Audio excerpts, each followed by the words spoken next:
Good morning বন্ধুরা, আমরা সবাই মিলে বেরিয়ে পড়লাম নান্নার উদ্দেশ্যে। এইখানে আমি, মা আর মেজমা আমাদের টোটো করে চলে গেলাম চড়িয়াল থেকে আমরা একটা অটো ধরে সোজা চলে গেলাম বাটা, আর বাটা থেকে মিনি বাস ধরে আমরা পৌঁছে গেলাম হাওড়া।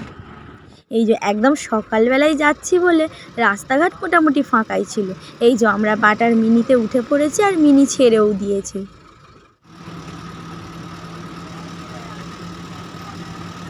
সকালবেলা তো সেই জন্য খুব একটা অসুবিধা হয়নি যেতে। সকালবেলা তো সেই জন্য জ্যামজটও খুব কম ছিল, আর আমরা খুব তাড়াতাড়ি হাওড়াতে পৌঁছে গিয়েছিলাম।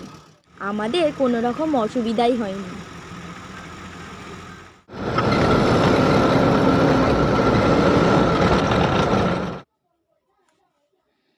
এই দেখো, সামনেই দেখা যাচ্ছে আমাদের সকলের প্রিয় ইডেন গার্ডেন।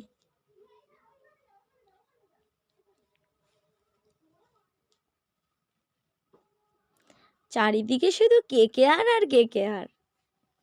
আর সামনেই দেখা যাচ্ছে আমাদের সকলের প্রিয় হাওড়া ব্রিজ।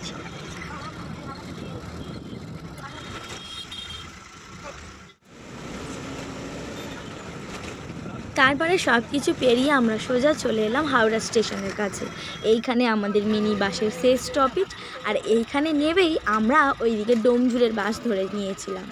এখন বাজে 8:49। এই যে আমরা ডোমজুড়ের বাসে উঠে পড়েছি। ডোমজুড়ের বাসে উঠে দেখি ডোমজুড়ের বাসটাও ফাঁকা, সেই জন্য আমাদের বসার আর কোনো অসুবিধা হয়নি। সামনেই দেখি একটা পেপসি কাকু, ওনার থেকে 3 জনে 3টে পেপসি নিয়ে খেয়ে নিয়েছিলাম। এত পিপাসা পেয়েছিল যে বলার কথা নয়। তারপরেই আমাদের ডোমজুড়ের বাসটা আস্তে আস্তে ছেড়ে দিল। এই যে আমরা বাবার নান্নার উদ্দেশ্যে রওনা দিয়ে দিয়েছিলাম হাওড়া থেকে ডোমজুড়। আমরা মোটামুটি ডোমজুড়ে পৌঁছেছিলাম 10:30 নাগাদ। মোটামুটি ওই 1.5 ঘন্টার মতন সময় লেগেছিল। আর বাস থেকে নেবেই ওখান থেকে আমরা একটি টোটো ধরে নিয়েছিলাম। টোটো করে সোজা আমরা পৌঁছে গিয়েছিলাম বাবার নান্নার কাছে। ডোমজুড়ে নেবে দেখি প্রচুর লোক বাবার নান্নার কাছে যাচ্ছে। আর রাস্তাও খুব একটা খারাপ নয়, 2 ধারে জমি আর মাঝখান দিয়ে রাস্তা।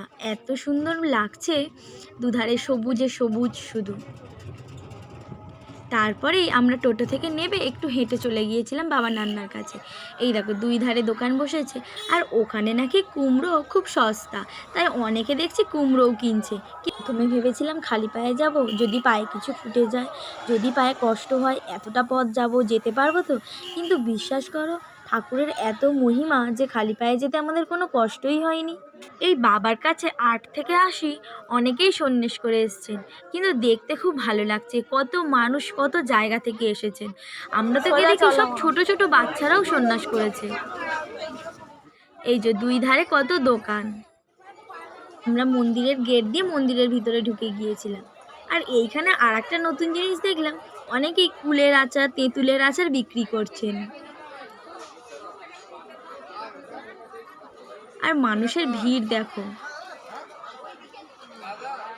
আমরা মন্দিরের ভিতরে ঢুকে পড়েছি। এই হচ্ছে মন্দির বাবা নান্না।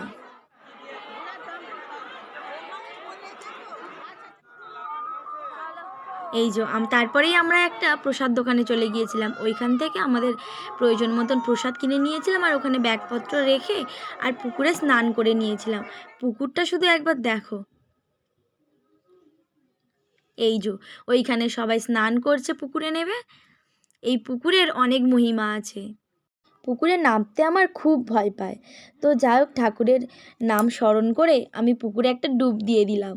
মন্দিরের ভিতরে তো আর ভিডিও করা যাবে না, আর ফটোও তোলা যাবে না, সেই জন্য আমরা পুজো দিয়ে ওখান দিয়ে বেরিয়ে আর একটু পেটাই পরোটা আর ঘুগনি খেয়ে নিয়েছিলাম। স্বাদ ছিল ওই মোটামুটি। তারপরে ওইখান থেকে আমরা একটি টোটো ধরে সোজা চলে এলাম ডোমজুড় থেকে বাস ধরে আমরা সোজা চলে এসেছিলাম বাটা, আর বাটা থেকে অটো ধরে সোজা আমাদের বাড়ি। ব্যাস, আজকের ভিডিওটা এইখানেই শেষ করছি। দেখা হচ্ছে তোমাদের সাথে নতুন একটি ভিডিওয়। তার জন্য তোমরা কিন্তু আমার সাথে থেকো। টাটা।